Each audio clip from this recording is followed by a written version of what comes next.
اللہ الرحمن الرحیم۔ حیات المسلمین، سبق نمبر 14، مالداروں کو زکوٰۃ کی پابندی کرنا۔ یہ بھی مثل نماز کے اسلام کا ایک رکن یعنی بڑی شان کا ایک لازمی حکم ہے۔ بہت سی آیتوں میں زکوٰۃ دینے کا حکم اور اس کے دینے کا ثواب اور اس کے نہ دینے کا عذاب مذکور ہے، اور یہ زیادہ آیتیں ایسی ہیں جن میں نماز کے ساتھ زکوٰۃ کا بھی حکم ہے۔ یہ سب آیتیں قرآن مجید میں آپ کو آسانی سے مل سکتی ہے، اور جو شخص عربی نہ جانتا ہو اس کو ترجمے والے قرآن میں مل سکتی ہے۔ اس لیے اس جگہ صرف حدیثیں میں آپ لوگوں کو سنا دیتا ہوں۔ حدیث نمبر 1، حضرت ابو درداء رضی اللہ تعالیٰ عنہ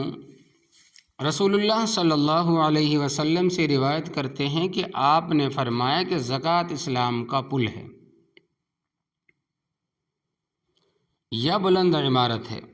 کہ اگر زکوٰۃ نہ دے تو اسلام پر چل نہیں سکتا۔ یہ اسلام کے نیچے نیچے کے درجے میں رہا۔ فائدہ،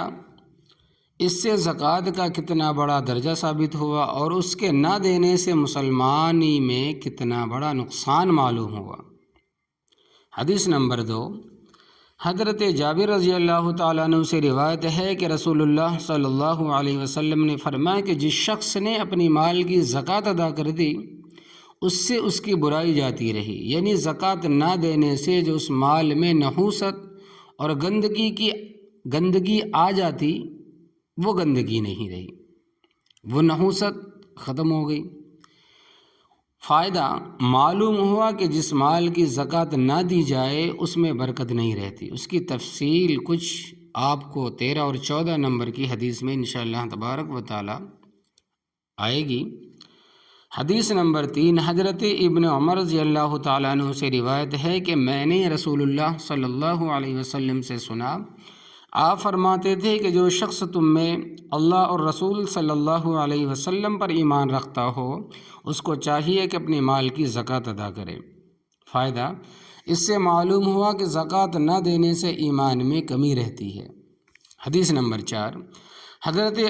عبداللہ ابن معاویہ رضی اللہ تعالیٰ عنہ سے روایت ہے کہ رسول اللہ صلی اللہ علیہ وسلم نے فرمایا کہ 3 کام ایسے ہیں کہ جو شخص ان کو کرے گا ایمان کا ذائقہ چکھے گا۔ صرف اللہ تبارک و تعالیٰ کی عبادت کرے اور یقینہ رکھے کہ اللہ تبارک و تعالیٰ کے سوا کوئی عبادت کے لائق نہیں، اور اپنے مال کی زکوٰۃ ہر سال اس طرح دے کہ اس کا نفس اس پر دے کر خوش ہو اور اس پر آمادہ کرتا ہو، یعنی اس کا دل روکتا نہ ہو، اس کا نفس اس کو روکتا نہ ہو۔ فائدہ، زکوٰۃ کا مرتبہ تو اس سے ظاہر ہوا کہ اس کو توحید کے ساتھ ذکر فرمایا، اور اس کا اثر اس سے ظاہر ہوا کہ اس سے ایمان کا مزہ اور بڑھ جاتا ہے۔ حدیث نمبر 5، حضرت ابو ہریرہ رضی اللہ تعالیٰ عنہ سے روایت ہے کہ رسول اللہ صلی اللہ علیہ وسلم نے فرمایا، کوئی شخص سونے کا رکھنے والا اور چاندی کا رکھنے والا ایسا نہیں جو اس کا حق یعنی زکوٰۃ نہ دیتا ہو، مگر اس کا یہ حال ہوگا کہ جب قیامت کا دن ہوگا اس شخص کے عذاب کے لیے اس سونے چاندی کی تختیاں بنائی جائیں گی، پھر ان تختیوں کو جہنم کی آگ میں تپایا جائے گا، پھر ان سے اس کی کروٹ اور پیشانی اور پشت کو داغ دیا جائے گا۔ جب وہ تختیاں ٹھنڈی ہونے لگیں گی پھر دوبارہ ان کو تپا لیا جائے گا، اور یہ اس دن میں ہوگا جس کی مقدار 50,000 برس کی ہوگی، یعنی یہاں کا 50,000 سال اور وہاں کا ایک دن، یعنی قیامت میں ایسا دن ہوگا، ایسا عذاب ملے گا زکوٰۃ نہ دینے والوں کو۔ حدیث نمبر 6، حضرت علی رضی اللہ تعالیٰ عنہ سے روایت ہے کہ رسول اللہ صلی اللہ علیہ وسلم نے فرمایا کہ اللہ تبارک و تعالیٰ نے مسلمان مالداروں پر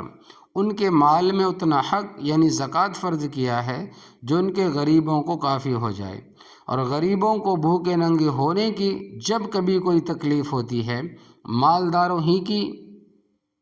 اس کرتوت کی بدولت ہوتی ہے کہ وہ زکوٰۃ نہیں دیتے۔ یاد رکھو اللہ تبارک و تعالیٰ ان سے اس پر سخت حساب لینے والا اور ان کو دردناک عذاب دینے والا ہے۔ فائدہ، اس حدیث میں اس کی تفصیل میں یہ بھی ارشاد ہے کہ محتاج لوگ قیامت میں اللہ تبارک و تعالیٰ سے مالداروں کی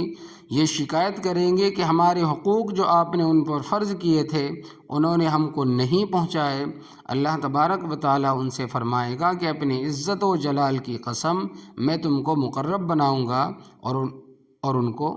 دور کر دوں گا۔ یعنی زکوٰۃ نہ دینے والوں کو اور غریبوں کو تڑپا دینے والے مالداروں کو اللہ تبارک و تعالیٰ دور کر دے گا۔ حدیث نمبر 7، حضرت عبداللہ ابن مسعود رضی اللہ تعالیٰ عنہ سے روایت ہے کہ ہم کو نماز کی پابندی کا اور زکوٰۃ دینے کا حکم کیا گیا ہے، اور جو شخص زکوٰۃ نہ دے اس کی نماز بھی مقبول نہیں ہوتی۔ اور ایک روایت میں ان کا ارشاد ہے کہ جو شخص نماز کی پابندی کر لے اور زکوٰۃ نہ دے وہ پورا مسلمان نہیں، کہ اس کا نیک عمل اس کو نفع دے گا، فائدہ۔ لیکن اس کا مطلب یہ نہیں کہ یہ لوگ نماز بھی چھوڑ دیں، اگر ایسا کریں گے تو اس کا عذاب الگ ہوگا، بلکہ مطلب یہ ہے کہ زکوٰۃ بھی دینے لگیں ڈر کی وجہ سے کہ بھئی ہم نماز تو پڑھتے ہیں مگر زکوٰۃ نہیں دیتے تو ہماری نماز قبول نہیں ہوگی، کس وجہ سے؟ ڈر کی وجہ سے کہ وہ نماز نہ چھوڑے بلکہ زکوٰۃ دینے لگے۔ حدیث نمبر 8، حضرت ابو ہریرہ رضی اللہ تعالیٰ عنہ ہی سے روایت ہے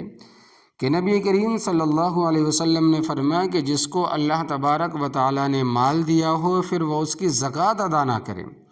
قیامت کے روز وہ مال ایک گنج سانپ کی شکل بنا دیا جائے گا جس کی دونوں آنکھوں کے اوپر 2 نقطے ہوں گے۔ ایسا سانپ بہت زہریلا ہوتا ہے اور اس کے گلے میں توق یعنی ہنسلی کی طرح ڈال دیا جائے گا، اور اس کی دونوں باچھیں پکڑے گا اور کہے گا کہ میں تیرا مال ہوں، میں تیری جمع پونجی ہوں۔ پھر آپ نے اس کی تصدیق میں آیت پڑھی کہ وَلَا يَحْسَبَنَّ الَّذِينَ يَبْخَلُونَ بِمَا آتَاهُمُ اللَّهُ مِنْ فَضْلِهِ هُوَ خَيْرٌ لَّهُمْ بَلْ هُوَ شَرٌّ لَّهُمْ۔ اس آیت میں مال کے توق بنائے جانے کا ذکر ہے۔ حدیث نمبر 9، حضرت عمارہ ابن حزم رضی اللہ تعالیٰ عنہ سے روایت ہے کہ رسول اللہ صلی اللہ علیہ وسلم نے فرمایا کہ لا الہ الا اللہ محمد الرسول اللہ پر ایمان لانے کی اللہ تبارک و تعالیٰ نے اسلام میں 4 چیزیں اور فرض کی ہے، پس جو شخص ان میں سے 3 کو ادا کرے تو وہ اس کو پورا کام نہ دے گی جب تک سب کو ادا نہ کرے: نماز، زکوٰۃ اور رمضان کے روزے اور بیت اللہ کا حج۔ تو فائدہ اس سے یہ بھی معلوم ہوا کہ اگر نماز، روزہ، حج سب کرتا ہو مگر زکوٰۃ نہ دیتا ہو وہ سب بھی اس کی نجات کے لیے کافی نہیں۔ حدیث نمبر 10، حضرت انس ابن مالک رضی اللہ تعالیٰ عنہ سے روایت ہے کہ رسول اللہ صلی اللہ علیہ وسلم نے فرمایا کہ زکوٰۃ نہ دینے والا قیامت کے دن دوزخ میں جائے گا۔ حدیث نمبر 11، حضرت ابن عمر رضی اللہ تعالیٰ عنہ سے روایت ہے کہ رسول اللہ صلی اللہ علیہ وسلم نے فرمایا کہ نماز تو سب کے سامنے ظاہر ہونے والی چیز ہے، اس کو تو قبول کر لیا، اور زکوٰۃ پوشیدہ چیز ہے، اس کو خود کھا لیا، حقداروں کو نہ دیا، ایسے لوگ منافق ہیں۔ اللہ اکبر کبیرہ، حفاظت فرمائے۔ فائدہ یعنی بعض لوگ نماز اسی لیے پڑھتے ہیں کہ نہ پڑھیں گے تو سب کو خبر ہوگی، اور زکوٰۃ اس لیے نہیں دیتے کہ اس کی کسی کو خبر نہیں ہوتی، اور منافق ایسا ہی کرتے تھے، ورنہ خدا کے حکم تو دونوں ہیں، نماز بھی ہے، زکوٰۃ بھی ہے۔ حدیث نمبر 12، حضرت بریدہ رضی اللہ تعالیٰ عنہ سے روایت ہے کہ جس قوم نے زکوٰۃ دینا بند کر لیا اللہ تبارک و تعالیٰ ان کو قحط میں مبتلا کرتا ہے، اور ایک اور روایت میں یہ لفظ ہے کہ اللہ تبارک و تعالیٰ ان سے بارش کو روک لیتا ہے۔ حدیث نمبر 13، حضرت عائشہ رضی اللہ تعالیٰ عنہ سے روایت ہے کہ رسول اللہ صلی اللہ علیہ وسلم نے فرمایا کہ جس مال میں زکوٰۃ ملی ہوئی رہی وہ اس کو برباد کر دیتی ہے۔ فائدہ زکوٰۃ ملنا یہ کہ اس میں زکوٰۃ فرض ہو جائے اور نکالی نہ جائے، اور برباد ہونا یہ کہ وہ مال جاتا رہے یا اس کی برکت جاتی رہے، جیسا کہ اگلے حدیث میں ہے۔ حدیث نمبر 14، حضرت عمر رضی اللہ تعالیٰ عنہ سے روایت ہے کہ رسول اللہ صلی اللہ علیہ وسلم نے فرمایا کہ جب کوئی مال خشکی میں یا دریا میں تلف ہوتا ہے یعنی برباد ہوتا ہے، زکوٰۃ نہ دینے سے ہوتا ہے۔ فائدہ اگر باوجود زکوٰۃ دینے کے شاذ و نادر تلف ہو جائے، برباد ہو جائے، تو ادھر حقیقت میں برباد نہیں ہے، کیونکہ اس کا اجر آخرت میں ملے گا،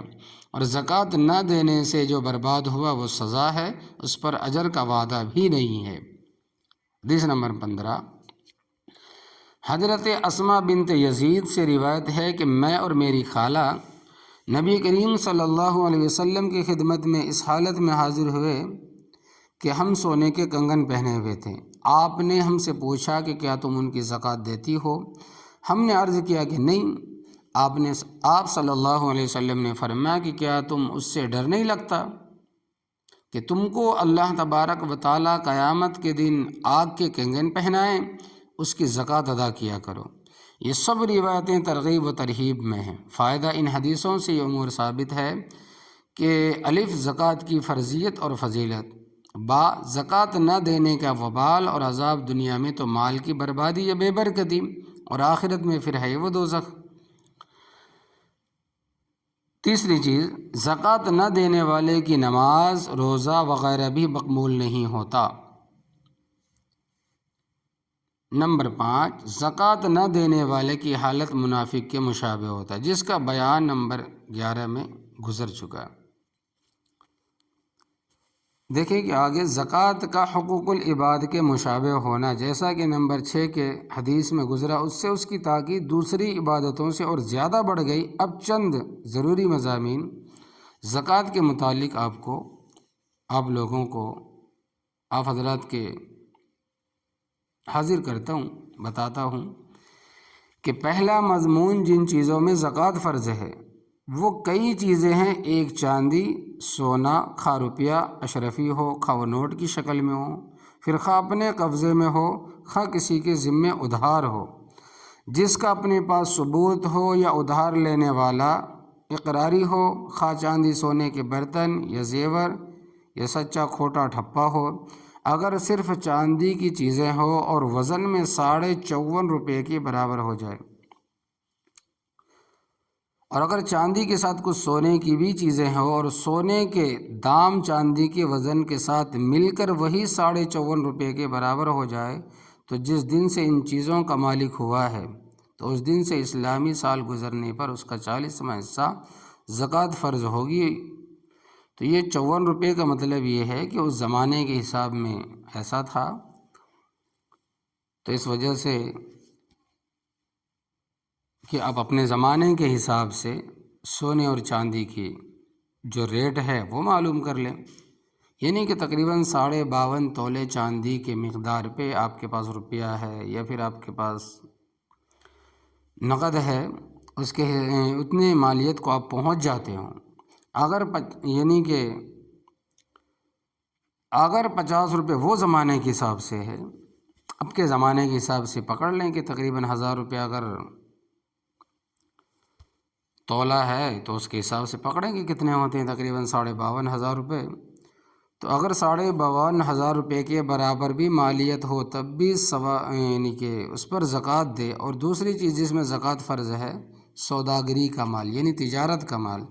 جب وہ قیمت میں اتنے کا ہو جس کو ابھی بیان ہو، یعنی تقریباً 52,500 روپے، 55,000 روپے، اس کے اور اس قیمت کی مقدار سے یہ بھی معلوم ہو گیا ہوگا کہ مسلمانوں میں کثرت سے ایسے لوگ ہیں جن پر زکوٰۃ فرض ہے، کیونکہ اتنے زیور سے یا سوداگری کی اتنی مالیت سے بہت کم ایسے گھر ہوں گے جو خالی ہوں گے،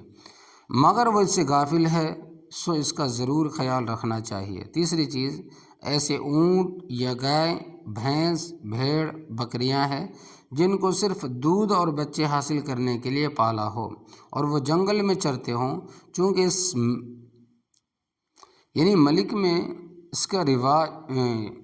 اس ملک میں یہاں پہ جو ہمارا ملک ہے اس کا رواج کم ہے، لہٰذا ان کی تعداد جس میں زکوٰۃ فرض ہو جاتی ہے نہیں لکھی گئی۔ جس کو ضرورت ہو وہ اپنے علاقے کے بڑے عالموں سے پوچھ لے۔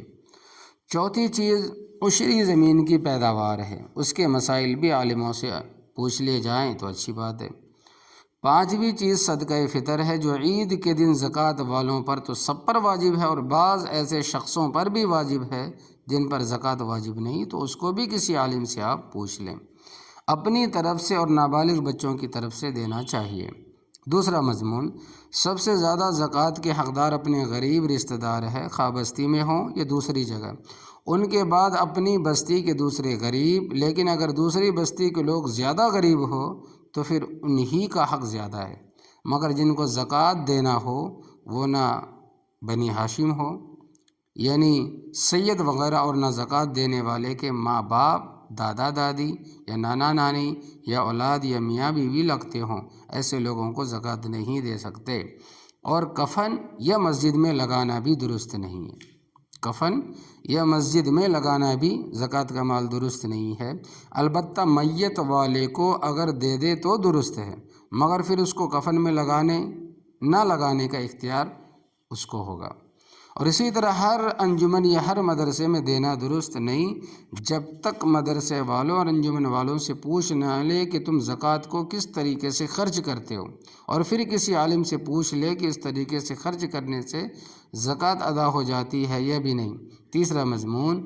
مسلمانوں کی زیادہ پریشانی ظاہری و باطنی کا سبب افلاس ہے، اور زکوٰۃ اس کا کافی علاج ہے۔ اگر مالدار فضول خرچی نہ کریں اور ہٹے کٹے محنت مزدوری کرتے رہیں اور معذور لوگوں کی زکوٰۃ سے امداد ہوتی رہے تو مسلمانوں میں ایک بھی ننگا بھوکا نہ رہے۔ حدیث نمبر 6 میں خود نبی کریم صلی اللہ علیہ وسلم کے ارشادات میں یہ مضمون صاف صاف مذکور ہے۔ فقط والسلام۔ اللہ تبارک و تعالی ہمیں بھی عمل کرنے کی توفیق عطا فرمائے اور تمام امت مسلمہ کو عمل کرنے کی